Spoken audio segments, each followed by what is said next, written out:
ओडिया घरे पूजा पर्व मानकरे साधारणतः बिना प्याज रसुण रे खाद्य प्रस्तुत होता है। सेथिपाई मु आज स्वाद को आभारे नहीं आसी मोर आउ एक रेसिपी जहाँकि बिना प्याज रसुण रे प्रस्तुत छोले पनीर।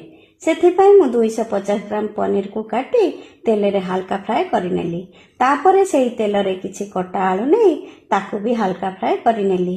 एक ग्राइंडिंग जार रे किछि टमाटो, कंचा लंका, काजू, अदा, जीरा, किछि गुजराती और दालचीनी नहीं एक फाइन पेस्ट बनई नेली।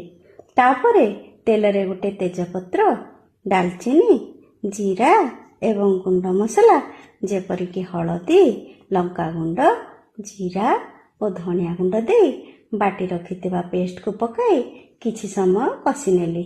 किछि समय कषि सारिबा परे सेथिरे फ्राए करिथिबा आलू, सिझाई रखिथिबा छोले को पकाई किछि लूण दे किछि समय पई कषि नेली। तापरे सेथिरे फ्राए करि रखिथिबा पनीर को पकाई आउ किछि समय भल भाबरे कषि नेली। जेपरिक मसला गुड़िक आलू आउ पनीर सहित भल भाबरे मिसी जिवो।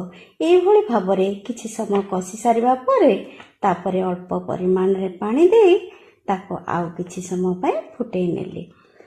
तापरे अल्प गरम मसला गुंड देई शेषरे ताको ओल्है नेली। देखिबे ता टेस्ट बहुत बढ़िया लागिबो।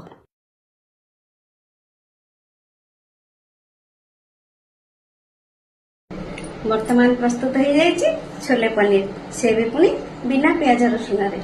आपण माने भी एभली प्रस्तुत करंतु आ कि भली लागिला जणातु। धन्यवाद।